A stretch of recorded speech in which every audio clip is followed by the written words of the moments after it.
की 7.5 horse power पर्यंतचं जे जुनं बिल आहे 48,000 कोटी रुपयाचं जुनं बिल वसूल करायचं आहे. ते 48,000 कोटी रुपयाचं जुनं बिल आम्ही माफ करणार आहोत. आमच्या शेतकऱ्याचा जो काही खर्च आहे तो कमी व्हावा म्हणून आपण दोन गोष्टी त्या ठिकाणी केल्या. सगळ्यात महत्त्वाचं काही केलं असेल तर आमच्या शेतकऱ्यांना 7.5 हॉर्स पॉवर पर्यंत जो काही विजेचा खर्च होता ते वीज बिल माफ करण्याचा निर्णय आपल्या सरकारने घेतला. आज याचा कधी कोणी विचार करत नाही. वीज बिल माफ झालं म्हणजे वीज कंपनी जी आहे ती कंपनी स्वतःच्या खिशातनं भरत नाही. दरवर्षी 25,000 कोटी रुपये मी बजेटमधनं काढतो आणि त्या आमच्या वीज वितरण कंपनीला देतो.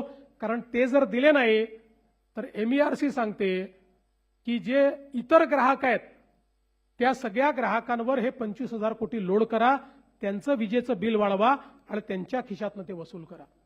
आणि म्हणून दरवर्षी 25,000 कोटी रुपये हे आपण वीज बिल माफीच्या पोटी देतो.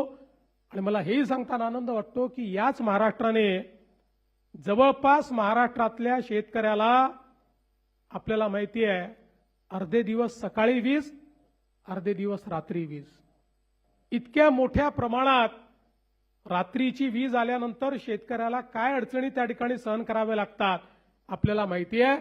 आपण सौर कृषी वाहिनी आणि सौर पंप अशा 2 योजना आणल्या.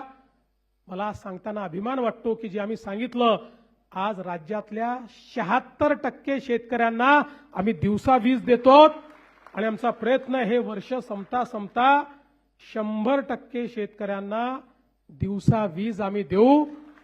आणि 8 तास आम्ही देतो. 10 तास जायचं नंतर 12 तास जायचंय. दिवसा 12 तास आमच्या शेतकऱ्यांना त्या ठिकाणी मोफत वीज देण्याचा निर्णय आम्ही करतो.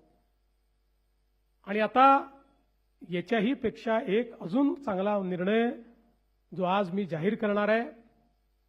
आपल्याला कल्पना आहे की 7.5 हॉर्स पॉवर पर्यंत आता तुम्हाला बिल येत नाही, पण तुमच्या प्रत्येकाच्या नावाने जुनं बिल आहे. प्रत्येकाच्या नावाने आहे, ते खात्यात आहे, लिहून ठेवलं आहे. कधीतरी वसुलीला येऊ शकतं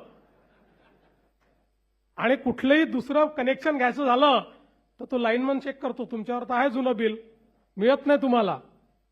आणि म्हणून आता मी हा निर्णय घेणार आहे की 7.5 हॉर्स पॉवर पर्यंतचं जे जुनं बिल आहे 48,000 कोटी रुपयाचं जुनं बिल वसूल करायचं आहे.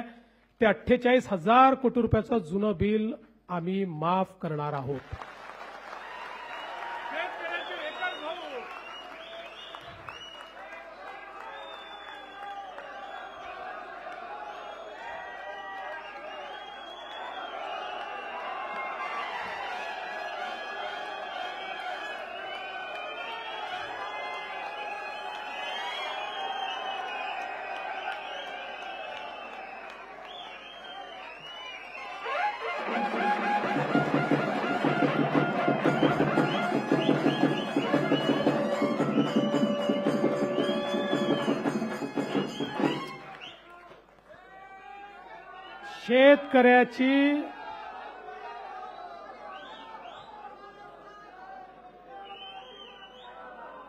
शेतकऱ्याची पाटी ही कोरी झाली पाहिजे आणि त्याला नव्याने त्या पाटीवर इतिहास लिहिता आला पाहिजे, या दृष्टीनं घेतलेला हा निर्णय आहे.